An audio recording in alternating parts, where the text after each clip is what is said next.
Bienvenidos a Onda Felicidad, un podcast sobre salud, enfermedad celíaca, dietas sin gluten y restauración, dirigido por servidora Lorena Pérez.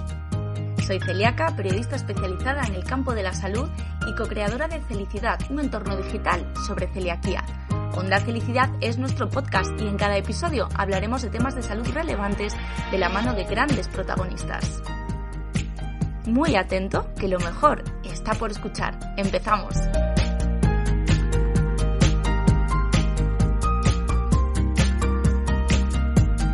Muy buenas y bienvenidos a un programa más de Onda Felicidad. ¿Qué tal? ¿Cómo estáis? Yo encantada de la vida porque tenía muchísimas ganas de tener a nuestra invitada de hoy en el programa. Hoy vamos a hablar de algo que no solo nos afecta a nosotros como pacientes celíacos, sino que afecta a toda nuestra familia. Hoy vamos a hablar de la genética de la enfermedad celíaca.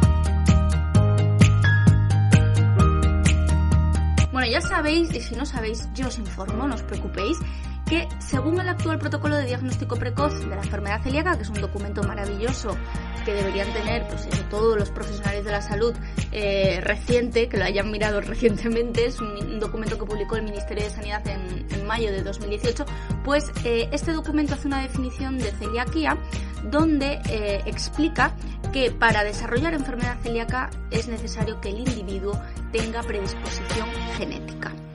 ¿Y qué significa esto? Si soy yo celíaca, ¿van a serlo siempre mis hijos? Si mi hijo es celíaco, ¿de quién lo ha heredado? ¿Del padre, de la madre? ¿O es posible que no lo haya heredado de ninguno de los dos?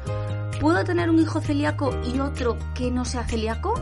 ¿La genética de celiaquía se salta generaciones? Bueno, estos son algunos ejemplos, ¿no?, de dudas que nos llegan frecuentemente. Y hoy pues tenemos la grandísima suerte de contar con ella, con una estupenda experta, Teresa Perucho, directora científica del Laboratorio Génica, ubicado en Majadahonda, en Madrid, pero no solo trabaja en Madrid y no solo trabaja en toda España, también trabajan a nivel internacional porque no paran y porque, bueno, pues siempre están pensando en sus pacientes y en cómo acercarnos las herramientas de la mejor manera para que las podamos utilizar. No son un laboratorio cualquiera, ya os lo digo yo, ¿eh? Su compromiso con la enfermedad celíaca llama mucho la atención y siempre las vemos, siempre tienen presencia en los eventos del sector. Yo creo que a los celíacos les caemos bien, ya os lo digo, ¿eh? Porque si no, no se explica esta implicación. Pero bueno, vamos a ver qué nos cuenta Teresa al respecto. Bienvenida, Teresa, muchísimas gracias por estar aquí. Muchas gracias a vosotros por confiar tanto en nosotros, por contar siempre con nosotros e intentar que la genética llegue a todo el mundo, que le quitemos los mitos, que la hagamos cercana y que la hagamos explicable, vamos, y que la gente la entienda, que es el objetivo de todos. Gracias de verdad por contar con nosotros otra vez. Si es que esto de genética pues nos suena a todos como algo lejano, como algo difícil, como algo tal, pero luego cuando te escuchamos a ti o cuando escuchamos a tu compañera Eva, que le aprovechamos para mandarle un saludo, pues nos parece hasta casi fácil. Casi, ¿sí? Casi fácil.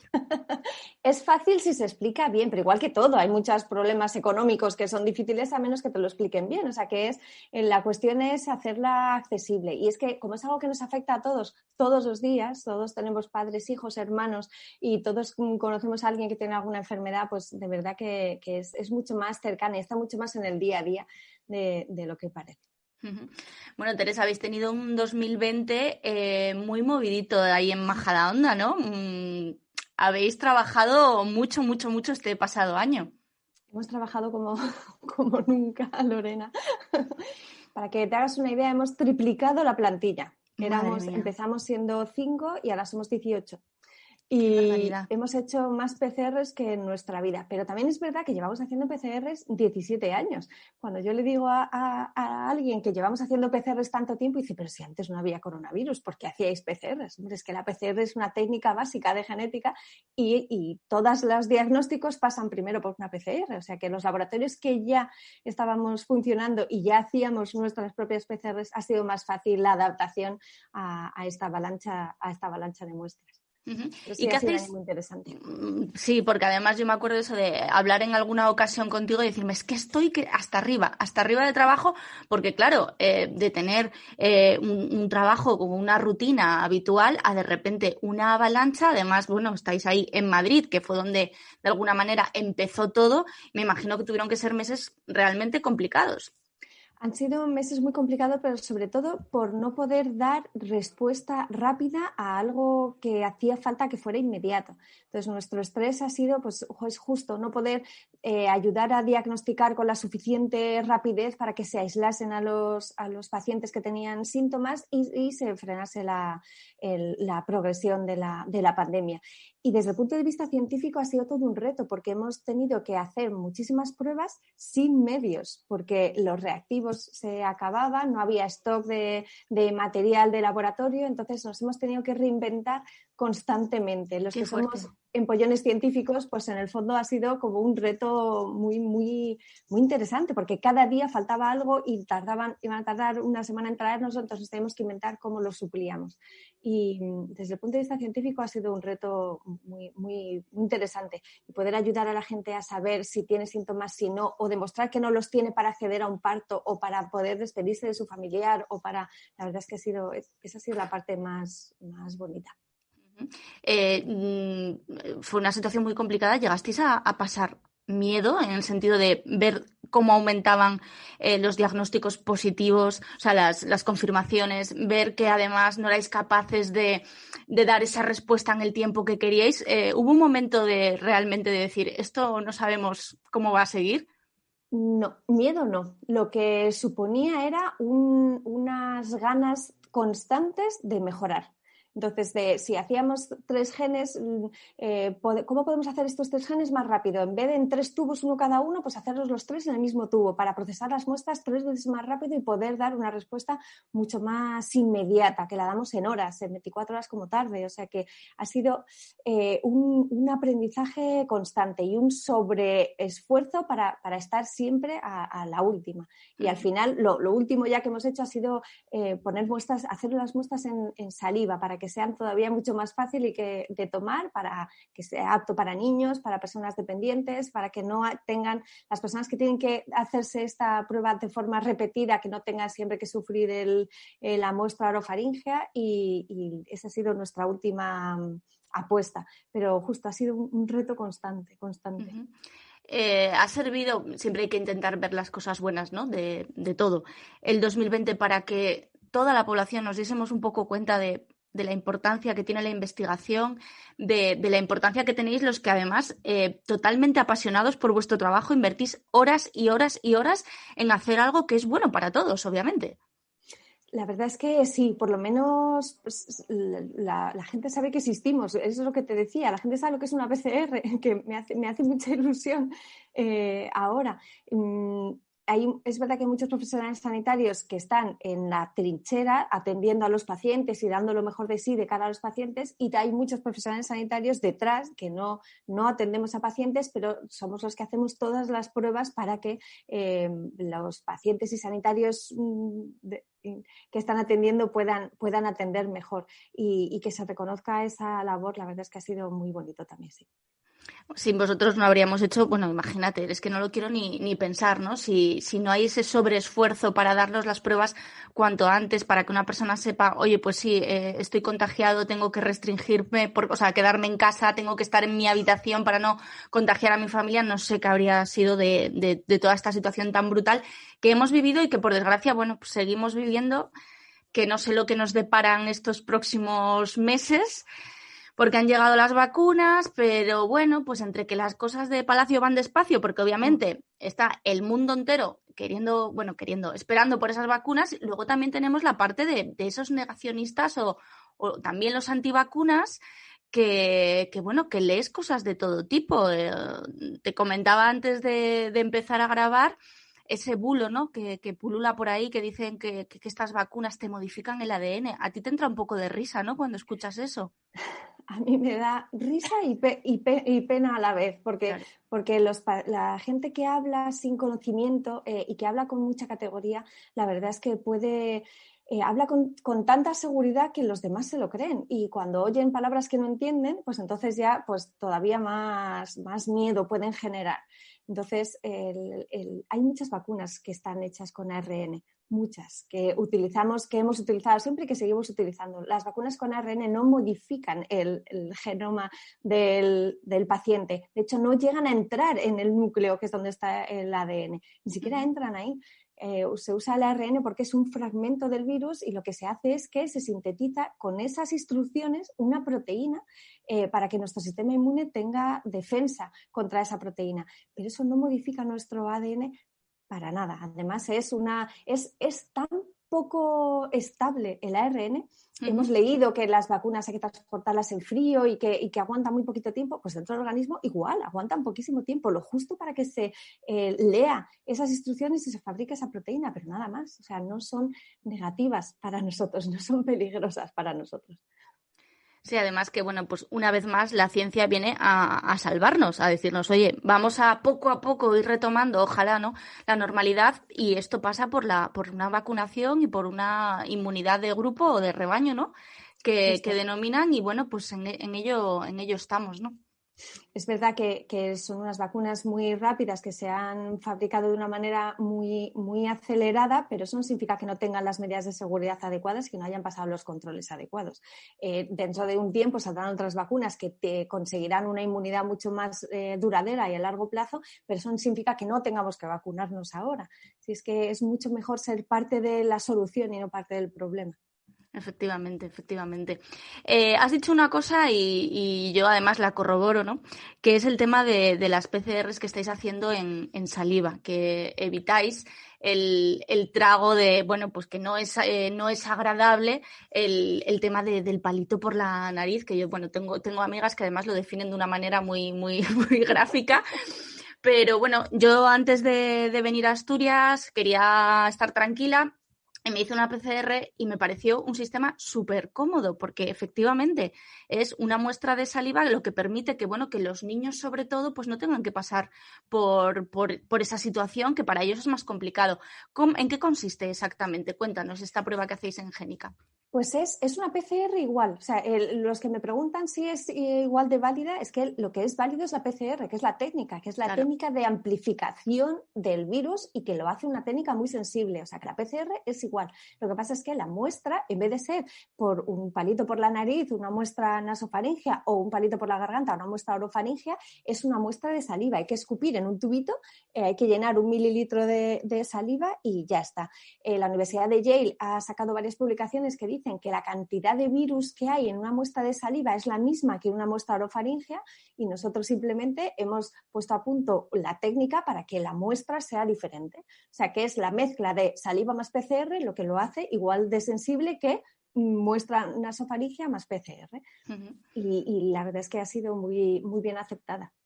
Y además no hace falta ir al laboratorio, no hace falta ir a un hospital, porque igual que los test de genética, lo enviáis a casa. Se puede enviar a casa y se puede recoger con un mensajero y además las muestras que nos mandan desde los hospitales también con muestra de saliva es mucho más cómodo porque el personal sanitario se expone mucho menos al paciente y al virus. Como se acerca menos al paciente, pues está más, pues eso, manteniendo más la distancia de seguridad y se contagian menos. O sea que es que en el fondo es bueno para todos. Y además desde el laboratorio es mucho más fácil de procesar porque la extracción del virus, del material genético del virus para poder analizarla es mucho más rápida. Ganamos 1 hora y media de tiempo para poder tener el resultado. O sea que solo son ventajas. Sí, yo doy fe que yo en algo menos de 24 horas tenía el resultado para poder viajar tranquila, que no lo esperas de menos de 24 horas. Dices, oye, ¿qué menos entre que llega y tal? O no sé, y que además que habría muchos más PCRs que hacer y en algo menos de 24 horas me llegó y bueno, pues te llega con la tranquilidad de que bueno, pues de que tienes que seguir manteniendo las medidas de distancia y todo el tema que ya conocemos, pero bueno, ya la PCR es negativa y ya te quedas mucho más tranquilo de cara a, bueno, pues a ver a la gente, ¿no? Justo. A veces hemos sido tan rápidos que los pacientes se han preocupado y nos han llamado de, oye, pero yo no quería un test rápido, que quería una PCR. Y yo, ya, sí le hemos hecho una PCR. ¿Pero en horas habéis hecho una PCR? Y yo, sí, hemos hecho una PCR. Así que también tenemos que explicar cuáles son las ventajas que hemos hecho y todas las mejoras en el proceso para poder confirmar y que se queden tranquilos de que es una PCR lo que hemos hecho a pesar del poco tiempo. Claro, porque es que al principio de todo esto tardaban varios días. Lo que tú dices, pues no habría materiales, además era una pasada la cantidad de gente que se las estaba haciendo y la gente a la que se le hacían era como, no, tengo que esperar 3 días o 2 días y ahora no tiene nada que ver, claro, con vosotros. Claro. Claro, esperaban 3 días y no sabían en esos 3 días si se habían confinado bien, pero si no, les dabas un resultado de una muestra tomada hace 3 días, entre medias a saber qué habían hecho. Sí, es verdad que ahora se hace muchísimo mejor. Nosotros en los días previos a la Navidad hemos hecho muchas pruebas de este tipo y la verdad es que hubo muchos positivos el día 23 y 24. Y ese es el mejor ejemplo, porque poder decirle a los pacientes que no se pueden juntar con sus familiares porque son asintomáticos, pero sí tienen una carga viral suficiente para detectar el virus, es fantástico. También hemos tenido algún ejemplo muy concreto. Hemos tenido alguna compañía aérea nos ha contratado para hacer las PCRs de todo el pasaje que vuela en un avión. Entonces nos mandan 200 muestras de golpe para tenerlas al día siguiente. Y ese ejemplo fue muy bueno porque de esas 200 muestras había un positivo asintomático que no tenía ningún síntoma y que quería volar. Pues mira, tú no puedes volar, pero los demás vuelan seguros y sabes que no les va a pasar nada. De esos hemos tenido varios ejemplos también. Qué bueno, qué bueno. Bueno, siempre hay que ponerse en manos de profesionales, que con esto pues ya sabemos también lo que ocurre, ¿no? Que de repente te pones a ver, no, esto, el otro día decían que un reloj que detectaba la COVID y dices, pero ¿cómo va a detectar un reloj la COVID? Es que vamos a ver, pues lo contaba un influencer diciendo que tenía un reloj súper guay que servía hasta para eso y dices, vamos a hablar siempre de acudir a profesionales, a gente que es experta en su materia y este año pues los profesionales yo creo que más valorados que ya era hora, ¿no?, de que mirasen para vosotros, pues sois los sanitarios y los científicos, que sois los que, bueno, pues os habéis enfrentado a esta situación, a este reto tan inmenso en el que, bueno, pues todavía estamos metidos. Todavía estamos metidos. Tenemos que estar concienciados de que esto no ha acabado y de que tenemos que tener muchísimo cuidado todavía, sí. Bueno, pues ya hemos hablado un poquito del tema estrella del 2020. Y ahora vamos a hablar del tema estrella en Onda Felicidad, que es la enfermedad celíaca y en este caso la genética. Vosotros sois un laboratorio que está en Majadahonda, genica.es, donde realizáis pruebas genéticas de todo tipo, pero desde hace ya muchos años no sé por qué existe ese compromiso tan fuerte, tan arraigado con la enfermedad celíaca. No sé si tiene alguna explicación o simplemente es que os hemos caído bien los celíacos.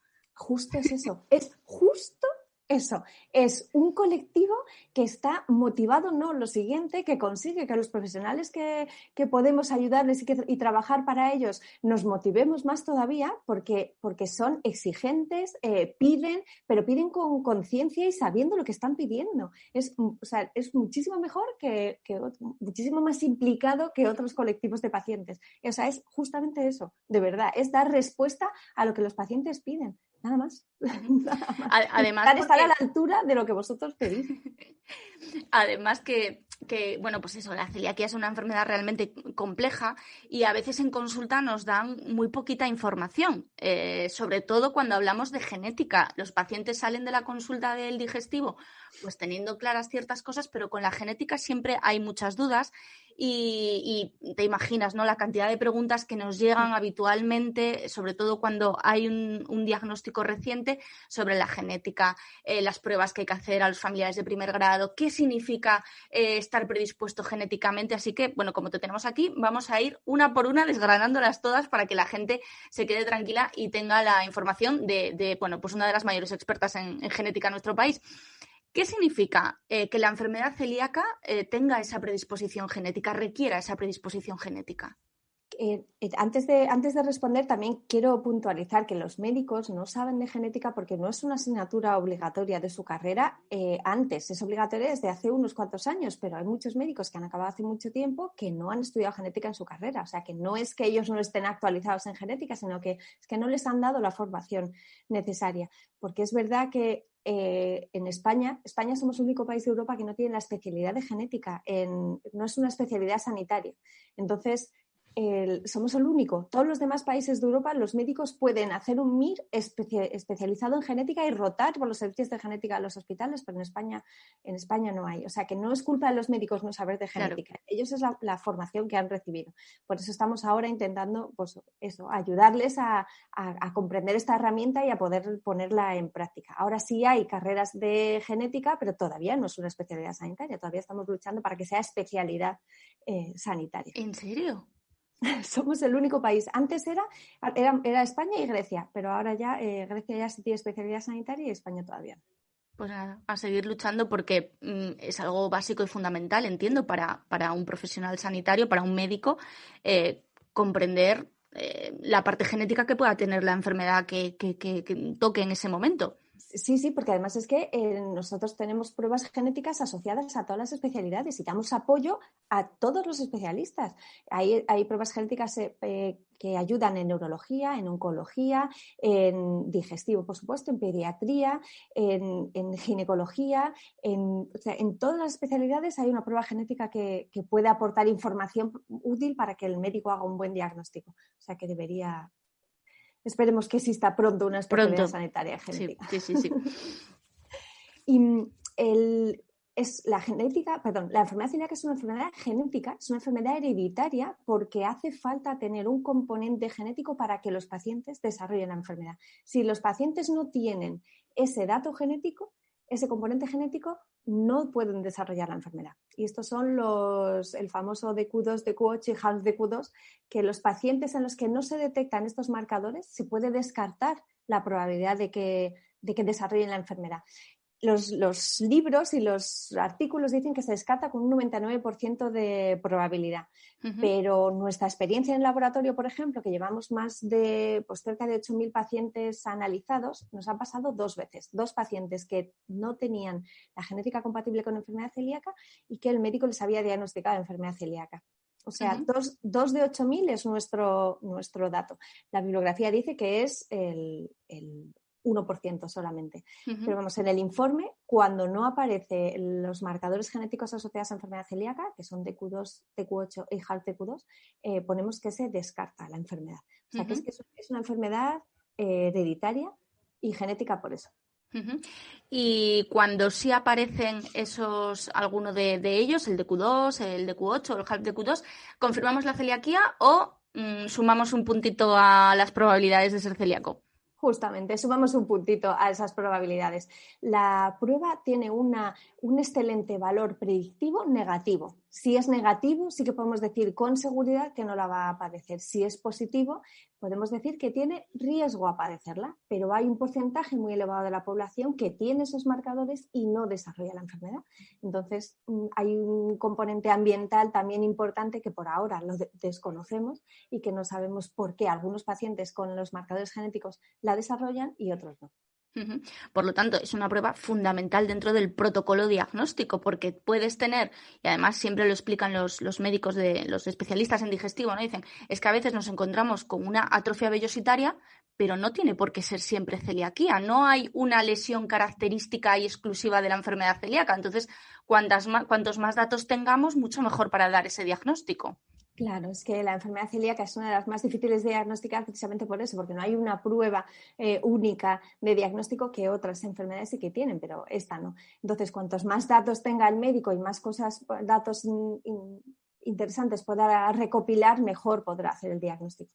Y esto también nos explica por qué algunos pacientes son celíacos y sus padres no, porque el paciente tiene los marcadores genéticos, los ha heredado, porque todo lo que tenemos lo hemos heredado de alguien y sus padres no desarrollan la enfermedad a pesar de que sí tienen los marcadores genéticos. O sea, también da explicación al día a día de las familias celíacas. Claro, aquí has tocado un tema que nos preguntan constantemente y además, claro, que no sabes tampoco qué responder porque el médico ha dicho una cosa, pero los conocimientos que puedes tener indican otra. Es decir, muchas veces nos escriben mamás y papás y nos dicen, oye, mi niño es celíaco, le han hecho todas las pruebas, es celíaco, nos han pedido la genética y nos da negativa a los 2.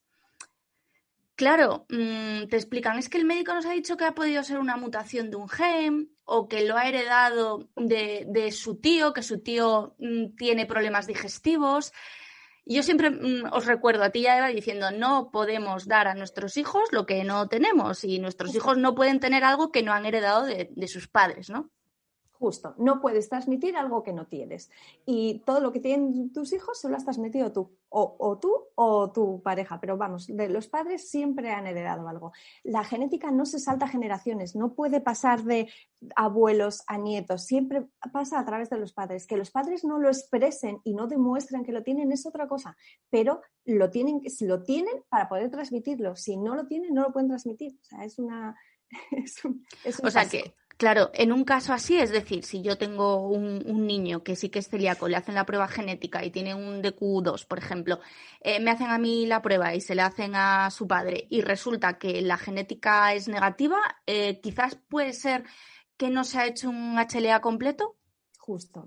La primera pregunta siempre es ¿qué tipo de estudio te han hecho? ¿Han mirado solo el DQ2 y el DQ8 y se han dejado el HALF-DQ2 o qué han mirado exactamente? Porque es uno de los principales problemas de los estudios no concluyentes, que están dando falsos negativos.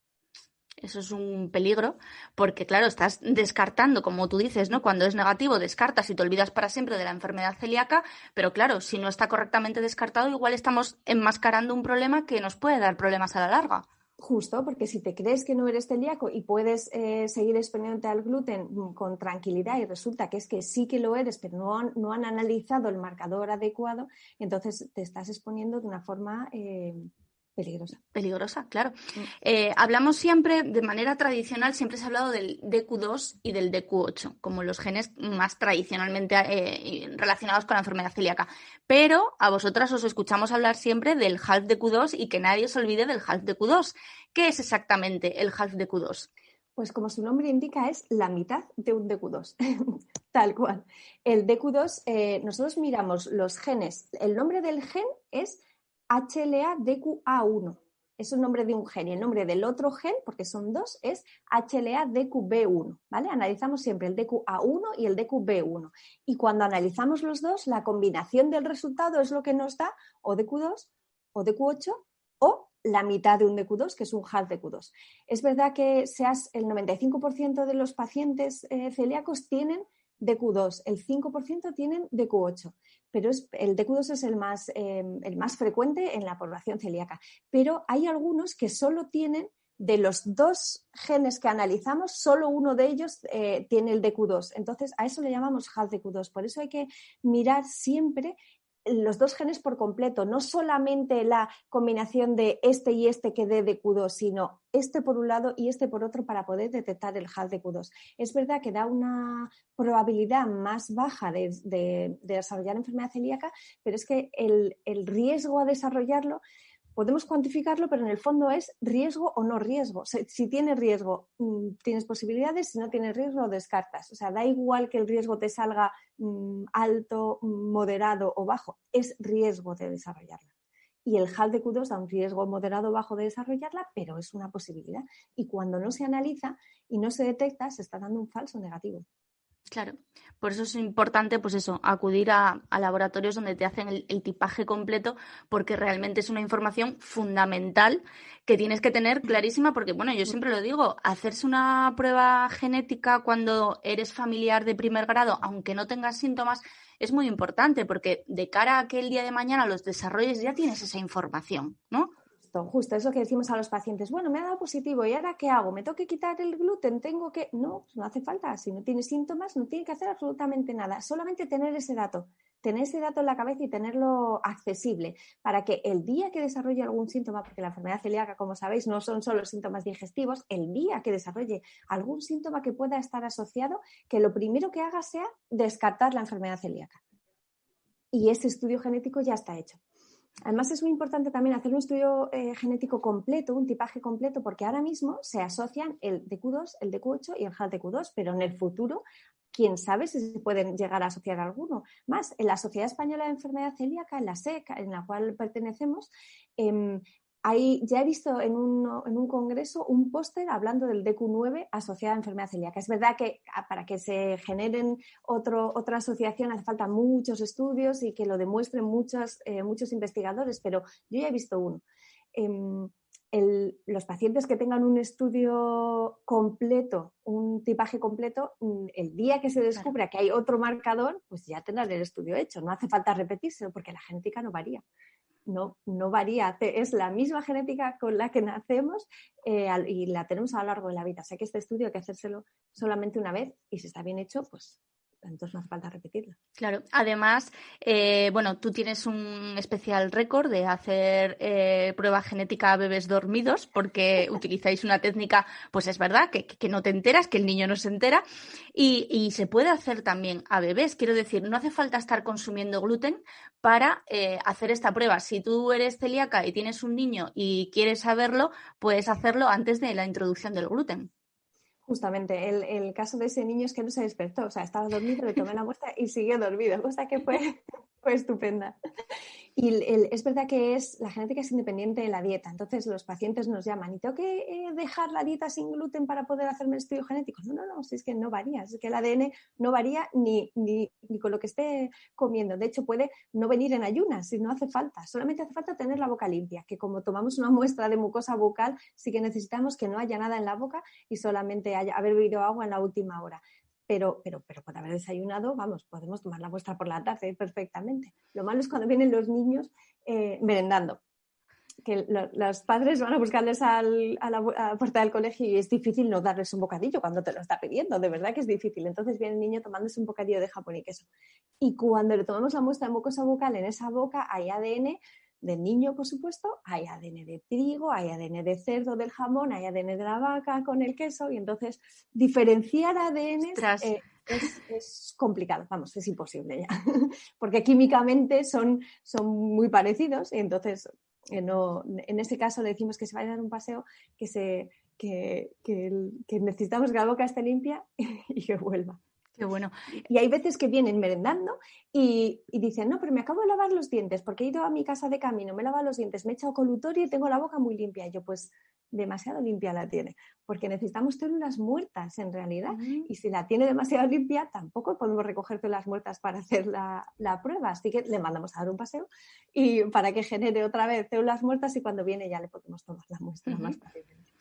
Es una prueba que no duele, que quede claro, porque mucha gente, la biopsia, qué miedo, que me pinchen, no. En este caso se puede extraer ADN también en sangre, pero vosotras lo hacéis de una manera que no es nada invasivo y que no duele para que, pues también los niños sea más fácil. Claro, nos mandan muchas muestras de hospitales y de laboratorios de análisis clínicos para hacer enfermedad celíaca con sangre, porque allí pinchan, paciente que entra, paciente que le pinchan, porque le van a medir más cosas y nos mandan una muestra de sangre y fenomenal. Si con sangre sale fenomenal.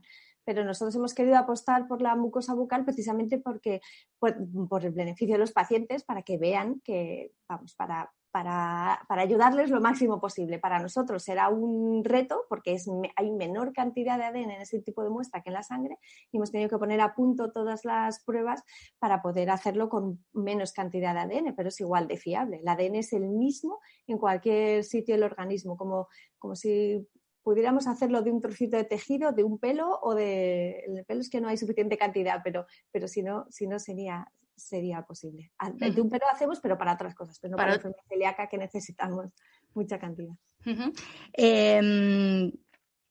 En Génica, eso, veis el tipaje completo y además a veces nos pregunta la gente, es que el médico no me pide la prueba genética porque considera que no es importante, me la quiero hacer yo por mi cuenta. Vosotros pedís prescripción médica por una razón muy lógica. Cuéntanos, explícanos. Seguimos siempre una prescripción facultativa porque para todas las pruebas genéticas.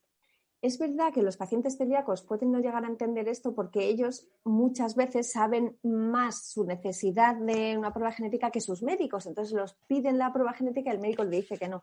Pero piensa en otras enfermedades. Hacemos muchos estudios de cáncer, ¿no? El estudio de cáncer, para poder hacerlo bien, el médico tiene que ver qué idoneidad tiene hacerse el estudio, porque el resultado que le estamos dando es importante para el paciente, para sus padres, para sus hermanos y para sus hijos. Aunque no vengan a la consulta, toda la familia implícitamente están. Entonces, el dato hace falta explicarlo muy bien en un contexto de un asesoramiento genético y que el paciente entienda muy bien lo que significa, porque no es diagnóstico, es un riesgo y hay que explicarlo muy bien. Y además hay que hacerlo solamente cuando esté indicado. Entonces, si nos ponemos en otras enfermedades, se entiende muy bien, pero para nosotros es una norma. Todas las pruebas genéticas las hacemos con una prescripción médica. Entonces, el paciente necesita enviar una prescripción de un facultativo, necesita justificar que necesita hacerse el análisis. Eso es muy, muy, muy importante porque al final luego muchas veces nos encontramos en redes sociales que yo siempre digo, por favor, no subáis este tipo de material a redes sociales porque te encuentras en informes genéticos con nombre, apellido y DNI. Oye, es que me ha llegado esto y no sé interpretarlo. Sí. Vosotras habéis trabajado duro también para que exista como una especie de guía de cómo explicar esos resultados que obtenéis de la prueba genética para que el paciente también pueda entender un poco lo que pone ahí. Justamente, hemos colaborado dentro de la Asociación Española de Enfermedad Celíaca, hemos generado un documento que de las normas básicas y los mínimos que tiene que tener todo informe de enfermedad celíaca para que esté bien hecho. Entonces, tiene que tener una parte de técnica, cómo se ha analizado, una parte de resultado y una parte de conclusión. Esa conclusión es la más importante para que el paciente y el médico entienda el objetivo del análisis. Pero es verdad que a nosotros también nos mandan informes por redes sociales, pero un pantallazo de, por favor, ayúdame a interpretar qué significa, porque es que hay informes que solamente tienen el DQA1 0302 y DQB1 0201 y no pone una conclusión. Entonces, eso es porque los informes están mal hechos desde el principio. Nosotros ayudamos a quien sea a interpretar bien su resultado, pero que no lo manden por las redes sociales, de verdad, porque es que ese resultado afecta a sus padres y a sus hijos. Eso es muy importante. ¿Quién se tiene que hacer una prueba genética cuando diagnostican a una persona? Cuando llega un diagnóstico de celiaquía a casa, ¿quién es recomendable que se haga la prueba genética? Pues nosotros trabajamos con las asociaciones de pacientes y recomendamos siempre que se haga a los familiares de primer grado, pero incluidos los abuelos. O sea, los familiares de primer grado normalmente son los padres, los hijos y los hermanos, pero nosotros siempre recomendamos a los abuelos porque es la línea directa de herencia. Uh-huh. Eso sería como mínimo. Y luego cualquiera que tenga síntomas, por supuesto, que quiera confirmar si tiene familiares, aunque no sean de primer grado, ya con síntomas, pues si quiere confirmarlo en él. Pero como mínimo serían los de primer grado. Y me imagino que encontráis, pues eso, muchos casos en los que aparece el peque, empezáis a tirar y aparece genética compatible con celiaquía por todas partes. Sí, justo. Y entonces la frase de la abuela de anda, si yo creía que este dolor abdominal que tengo toda la vida es normal porque lo tengo de toda la vida, creía que es que todo el mundo lo tenía. Y son abuelos que diagnosticamos, que ayudamos a diagnosticar la enfermedad celíaca que no lo sabían antes, con artrosis, con ya muchas patologías que de haberlo sabido antes se podían haber, a lo mejor no evitado, pero sí retrasado o minimizado los síntomas. Me imagino que también cuando te dan un diagnóstico así, por una prueba que te han hecho con una turunda, lo digo bien, ¿no? Con una turunda en el interior del carrillo, pues cuando ya tienes cierta edad dices, pero oye, ¿esto cómo va a ser, no? Sí, tenemos que explicar muchas cosas también. Eso, el ADN es el mismo en todas las células, pero bueno, como CSI nos ayudó mucho en eso. ya en la tele aparecía lo del palito en la boca. Lo hacen un poco mal, porque el meten y lo sacan y se creen que así es fácil y hay que frotar muy bien la parte interna del carrillo para coger suficiente cantidad de ADN, pero sí. Si CSI nos ayudó para explicar la palabra torunda, ahora el coronavirus nos ha ayudado para explicar la palabra PCR y entonces ya estamos formando a la población. Sí, es verdad que yo recuerdo, bueno, y el que lo quiera ver solo tiene que entrar en YouTube, buscar Celíacos en Directo Génica, yo creo que puede aparecer Mario Sánchez, director de Celíacos en Directo, haciéndose una prueba genética de enfermedad celíaca en directo. Y yo creo que estabas tú de eso diciéndole frota más, no sé si eras tú o era Eva. Era yo. Eras tú, ¿no? Frota más, que hay que sacar de ahí, pues eso, células para analizar. Qué importante es que lo expliquéis de esa manera y que, bueno, pues que seáis tan claras y tan concisas, ¿no? Es una prueba que forma parte del protocolo que quizás no se pide en la sanidad pública tanto como se debería pedir, que necesitamos una prescripción médica, pero que es que no es solo importante para nosotros, también para nuestra familia. Es fundamental saberlo. Justo, es que heredamos toda la parte genética y el mejor ejemplo de modelo de familia es aquel que tiene un niño ya diagnosticado de enfermedad celíaca y tiene un bebé nuevo. Antes de introducirle el gluten, cuando es bebé, antes de los 4 meses, le puede hacer la prueba. Imagínate que sale negativo. Si es que ese niño se olvida para siempre de hacerse análisis de anticuerpos de forma rutinaria y se olvida completamente. Ese es el modelo de familia perfecta donde tiene sentido hacer esta prueba para descartar, justamente. Claro. A mí me da mucho coraje porque entiendo la importancia y el significado que tiene esta prueba. Siempre que hablas con algún paciente le preguntas, ¿pero te han hecho genética? Y nos sigue pasando que muy a menudo nos dicen, no, el médico no me ha pedido genética. Si lo que hablábamos al principio, ¿no? De que esto sea una especialidad, que esté dentro de medicina, si esto llega a ocurrir, ¿tú crees que los médicos recurrirían más a esta prueba, que es tan importante, que da tanta información? Es posible. Bueno, si los médicos supieran más de genética porque la hubieran estudiado en su carrera, seguro que la utilizarían más como herramienta de diagnóstico en todas las especialidades. De cara a los pacientes celíacos, hay algunos médicos que ven tan clara la enfermedad que no la necesitan. Los pacientes que ya han sido diagnosticados, que ya están en tratamiento y que han mejorado muchísimo, el dato genético les aporta información para sus hijos, pero para ellos y su diagnóstico no. En realidad, o sea, que le aporta información más bien para familiares de pacientes. Hay muchos pacientes que ya saben que son celíacos y no se han hecho la genética, pero porque el médico lo ha visto claro y no la ha necesitado. Es verdad que desde el punto de vista genético es un dato muy útil, pero ese paciente ya está diagnosticado, bien tratado y en buenas manos. O sea, que yo esa parte también la entiendo. Claro, sí, a mí me surge la duda porque encontramos a muchas personas diagnosticadas de celiaquía que no mejoran, que siguen teniendo problemas, que tienen un diagnóstico dudoso y ahí, claro, es muy importante hacer cuantas más pruebas mejor.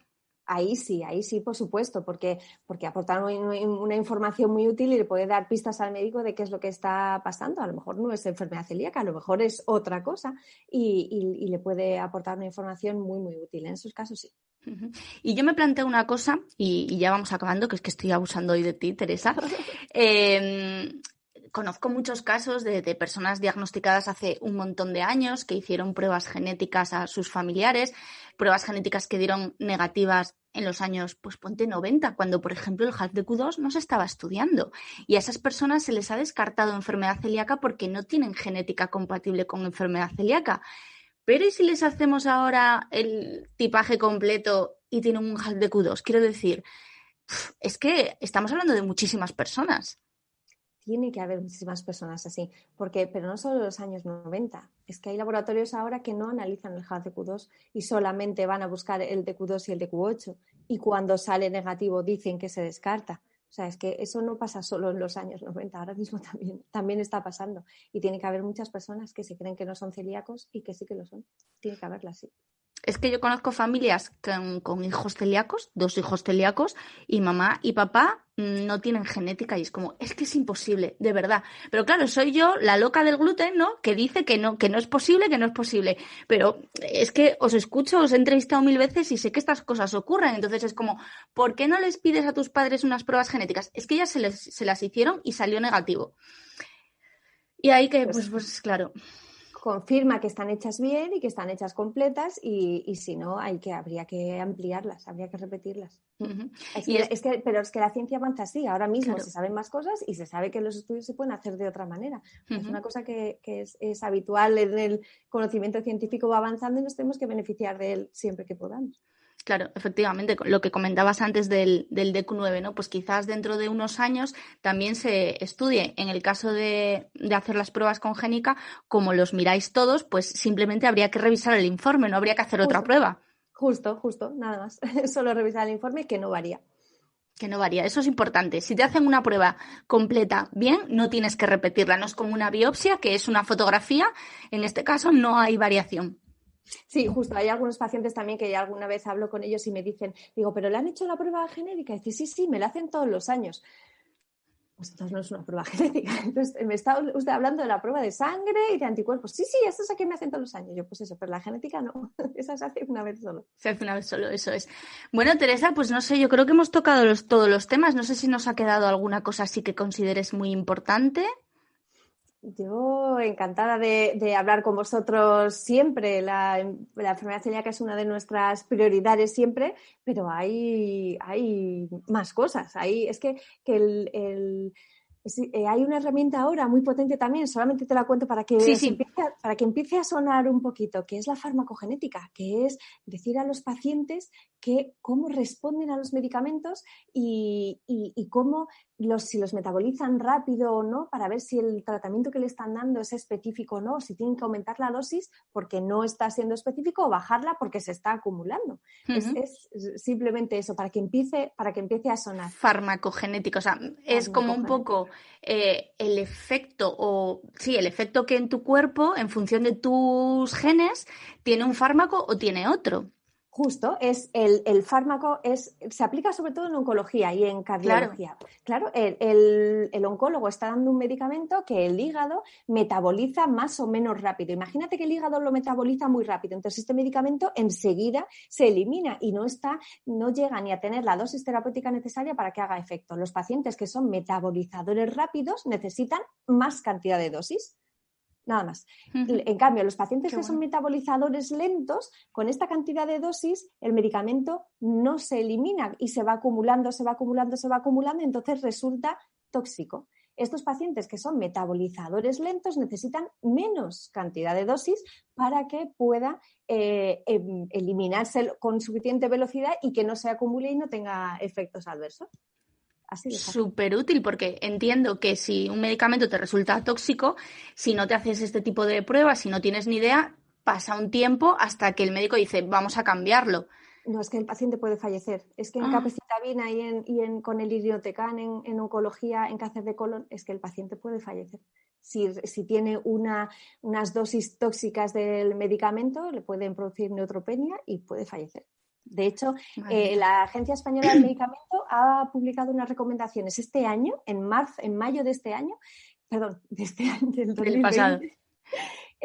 Recomendando analizar el gen DPD antes de dar capecitabina en pacientes oncológicos, porque se ha visto que que los pacientes que son metabolizadores lentos tienen una toxicidad letal. Madre mía. O sea que sí que en oncología de alguna manera están más sensibilizados con la importancia de la genética. Entiendo. La genética, tanto en el diagnóstico como el pronóstico para ver cómo evoluciona el cáncer y en la farmacogenética, el tratamiento también. Sí, en oncología es más útil en este momento la herramienta. Que entiendo que es una parte fundamental, ¿no?, de lo que se llama la medicina predictiva y personalizada, claro. Medicina de precisión se llama ahora mismo, que es medicina predictiva y personalizada, pero es medicina de precisión, es darle al paciente lo que necesita ese paciente y no con la campana de Gauss de lo que necesitan la mayoría de los pacientes, sino este paciente. Te iba a decir si es el futuro, pero entiendo que ya empieza a ser un poquito el presente. No, es el presente. En oncología es el presente. Y con el tiempo llegará a todos los demás, porque me imagino que pues lo que decías, ¿no? En enfermedad cardiovascular también es muy importante y en todo lo demás. Justamente. En psiquiatría, por ejemplo, es lo mismo. Se le dice al paciente, al psiquiatra, cómo dar los medicamentos para que tengan un efecto mucho más específico en este momento. Imagínate, además es que en psiquiatría hay mucha acumulación de medicamentos.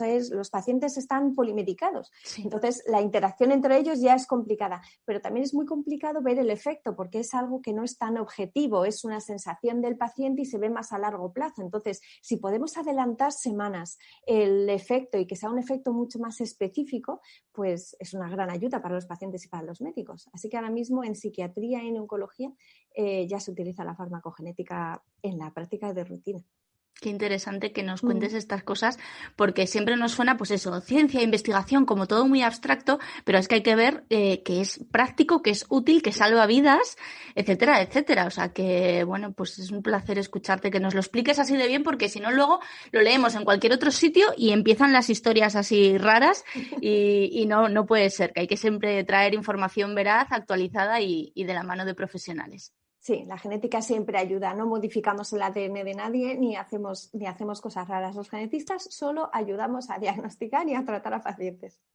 Sí, sí, que quede claro, porque yo me río mucho, me río por lo que tú dices, ¿no? Por no llorar, porque a veces ves hilos, pero la primera vacunada de España, creo que se llamaba Araceli, pues han creado una cuenta en Twitter que es un poco para reírse de los negacionistas, ¿no? Entonces es como, hoy el chis me ha despertado, ¿no? Y digamos, lo que me han introducido aquí me ha despertado a las 5 de la mañana, me tengo que actualizar, y están siempre así con bromas que dices, bueno, nos tenemos que reír obviamente porque es un poco a veces lo que nos llega, el ser humano lo llevamos a extremos y al final estamos haciendo, bueno, pues eso, que la gente tenga miedo a un montón de cosas cuando es ciencia y está para ayudarnos. Sí, justamente. Hay que saber ver las ventajas, es una ayuda muy potente y nada, lo que queremos es que esté al alcance de todos, de familias, de pacientes y de médicos. Y que la gente se informe antes de, bueno, pues eso, de decir absolutas barbaridades que lo que hace es daño al conjunto de la población. Entonces, bueno, pues recurrir a profesionales siempre como Teresa. ¿Dónde estáis, Teresa? Que yo me lo sé, pero para que todo el mundo lo sepa. ¿Dónde está Génica? Está en Majadahonda, en la calle de la Alegría, que es un nombre muy bonito, número 18. Y en la página web, que es génica, con Y, génica.es. Ahí podéis encontrar todas las pruebas que hacen porque hemos hablado muy concretamente de COVID, hemos hablado de enfermedad celíaca, nos has hablado un poquito de lo que ya está siendo una realidad, la farmacogenética, pero también tenéis líneas de nutrición y genética, tenéis un montón de cosas, así que echadle un vistazo porque estas chicas es que valen para todo. Muchas gracias. Y ahora mismo además pertenecemos a un grupo de empresas más grande que se llama Vivo Diagnóstico, que está especializado en imagen. Entonces es la combinación perfecta de genética e imagen para poder ayudar al especialista. Son dos herramientas que el médico necesita para poder hacer un buen diagnóstico en cáncer, en ginecología, dermatología, en lo que sea. Pues es la unión perfecta, es una combinación estupenda y muy potente. Fenomenal, pues nada, génica.es, también estáis en redes sociales y cada vez que hay un evento gluten free también las encontramos allí explicando todo esto que nos han contado hoy porque están siempre colaborando y muy comprometidas con el colectivo celíaco y estamos muy agradecidos todos. Muchísimas gracias, de verdad, gracias por contar con nosotros siempre y estamos aquí para lo que necesitéis. Pues muchas gracias, Teresa, por este ratito tan chulo que hemos aprendido un montón y nada, seguimos en contacto. Perfecto, muchísimas gracias, Lorena. Un abrazo muy fuerte para todo el equipo. Un abrazo, gracias. Hasta aquí el episodio de hoy. Volvemos en breve con los mejores invitados para seguir hablando sobre salud, bienestar y enfermedad celíaca. Si te gusta nuestro trabajo, no olvides suscribirte al programa en tu plataforma de podcast habitual. Y si nos regalas estrellitas y una reseña, te lo agradeceremos eternamente. Nos puedes escuchar también en Radio Narcea. Además, a través de nuestras redes sociales accederás a contenidos estupendos, la Escuela Felicidad, la app de restaurantes con opciones sin gluten Felicidad y la web felicidad.net. Mil gracias por escuchar Onda Felicidad y hasta el próximo episodio.